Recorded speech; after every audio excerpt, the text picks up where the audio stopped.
비천구인 대리인 조대현 변호사입니다.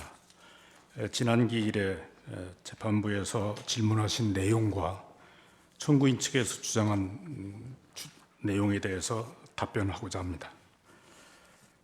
첫째로 이 사건 비상계엄은 처음부터 반나절 계엄이었고 국민들이 경각심을 호소하기 위한 것이었습니다. 비천구인 대통령은 국회 절대다수 의석을 장악한 민주당의 국회 권력 남용과 국회의원 선거의 부정 의혹으로 인하여 국민주권의 헌법 질서가 무너질 위기에 처했는데 이를 해결할 통상적인 수단이 없다고 판단하여 비상계엄을 선포하였습니다. 비천구인 대통령은 법률 전문가이고 평생 검사로 일해왔습니다.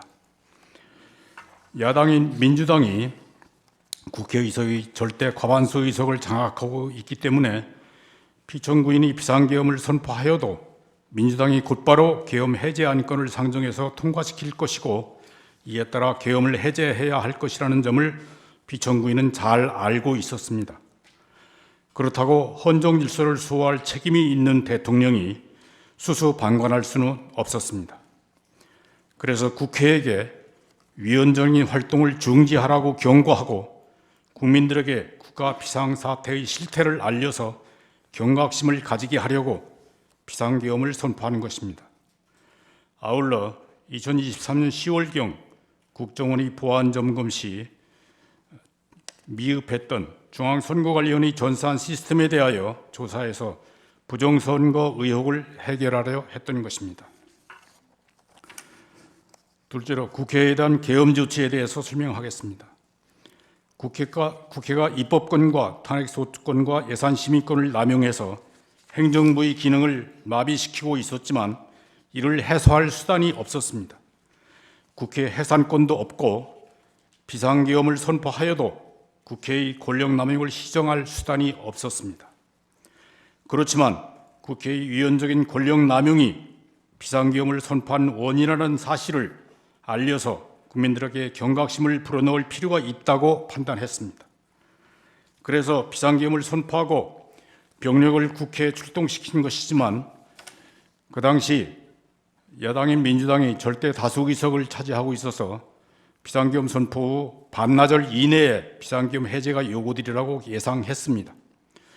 그럼에도 불구하고 비천구인은 국회의 위헌적인 탄핵소추권 남용으로 야기된 행정부의 일부 기능 마비, 무분별한 예산 삭감, 국가 이익에 반하는 입법 활동 등으로 인해서 헌정문란 사태를 주권자인 국민들에게 직접 호소함으로써 주권자인 국민이 국회 독재의 실상에 대하여 눈을 부릅뜨고 감시하고 비판 견제할 수 있도록 촉구하고자 비상계엄을 선포하였습니다.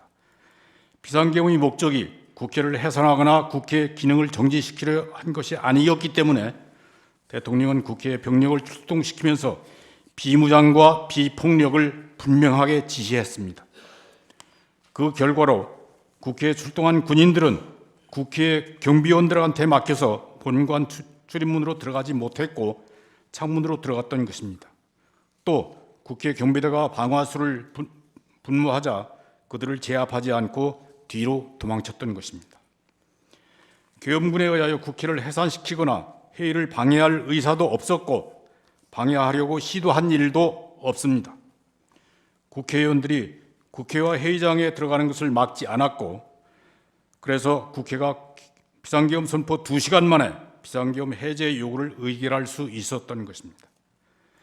포고령에 국회 활동을 금지한다고 기재된 것은 실행할 의사도 없이 경고용으로 기재된 것에 불과합니다.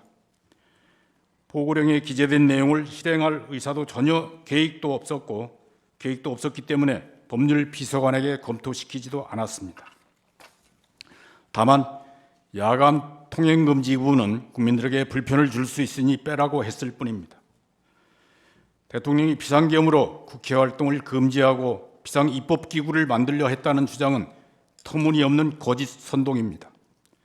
또 대통령은 국회의원 등 누구를 체포하라고 명령하지 않았고 계엄군이 누구를 체포하려고 시도하거나 체포한 일도 없습니다. 반나절 계엄이 명백히 예상하면서 무슨 일을 도모한단 말입니까? 국민들은 이 사건 비상계엄을 계명령이라고 이해하고 있는데 반국가 세력은 대통령이 비상계엄 선포를 내란죄라고 몰아서 국방 책임자들을 구속한 데 이어서 대통령까지 구속한 것입니다. 셋째로 선거 부정 의혹을 조사해서 해소할 필요성이 현저합니다. 2020년 4월 15일 제21대 국회의원 선거에서 민주당이 국회 과반수 의석을 차지했습니다. 그러나 선거 당일 투표에서 이기고 사전 투표에서 패배한 후보자들이 선거 부정을 주장해서 120여 건의 선거 무효 소송을 제기했습니다.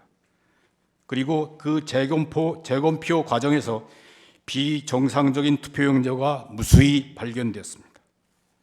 그런데도 대법원은 선거 부정을 인정할 수 없다고 판결하였고 중앙선거관리위원회는 독립된 헌법기관이라고 내세워서 선거 부정 의혹을 조사하지 못하게 했습니다. 그런데 국가정보원이 선거관리 시스템 5%만 점검했는데 그 보안성이 지극히 취약해서 아무나 해킹하여 선거 결과를 조작할 수 있다고 보고하였습니다. 게다가 한국의 중앙선거관리위원회가 2013년 10월 설립한 세계 선거기관 협의회 AUEB이라고 합니다. 그 AUEB이 키르기즈스탄, 콩고, 볼리비아, 남아공 등 여러 나라에 한국의 전자개표기를 보급했는데 그 나라의 선거에서 부정 의혹과 폭동이 일어나고 재선거로 결과가 뒤집히는 사태가 벌어지기도 했습니다. 그리고 한국의 전자개표기 때문이라는 원성이 쏟아져 들어왔습니다.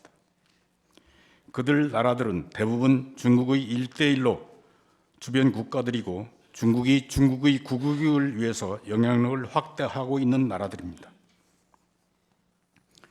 21대 국회의원 선거에서 국회 과반수 의석을 차지한 민주당 정권은 국회 과반수 권력을 활용하여 중국인의 입국을 쉽게 하고 우대하였으며 선거 관리에도 참여할 수 있게 했습니다. 중국인의 간첩 활동이 활발해졌는데 국가정보원과 국가정보원이 간첩 수사 그리고 검찰의 수사권을 박탈해서 간첩 수사와 처벌을 어렵게 만들었습니다. 그리고 2024년 4월 20일 제22대 국회의원 선거에서도 민주당이 과반수 의석을 차지하였고 그들의 독재 현상은 더욱 심해졌습니다. 대통령이 재의 요구하여 부결된 법률안을 다시 의결하였고 탄핵 사유도 없이 탄핵 소추권을 남발하여 국가기관의 직무를 정지시켰습니다. 대통령과 검찰과 감사원의 활동 예산을 삭감해서 국가 기능을 정지시켰습니다. 국방 예산을 삭감하여 북한의 미사일 도발에 대비하지 못하게 했습니다. 국회 과반수 세력의 유연적인 활동은 여당과 협의하지 않고 국민들의 뜻을 무시하는 일당 독재였습니다. 그들은 국민들의 눈치를 보지 않더라도 다음 선거에서 당선될 수 있다는 자세로 유화 독존하였습니다. 그래서 선거 부정의 기능 가능성을 없애는 것이 국민주권의 헌정 질서를 확립하는 첩경이라고 생각했습니다.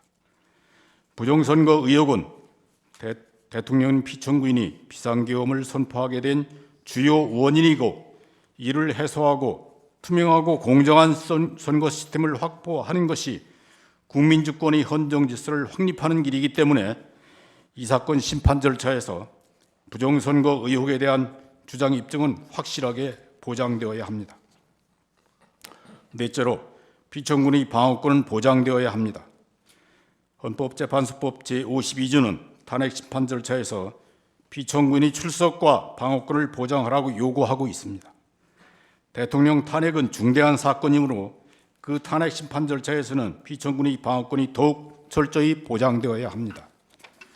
청구인 측은 특정 증인을 신문할 때 피청구인이 보이지 않게 해달라고 요청하지만 그것은 피청구인의 방어권을 무시하는 것이고 피청구인이 없는 자세에서 위증을 하게 해달라는 것처럼 들리기도 합니다. 또 수사기관에서 피청구인을 강제 구인하여 변호인 접견을 방해하거나 헌법재판소 법정에 출석하지 못하게 한다면 그것도 탄핵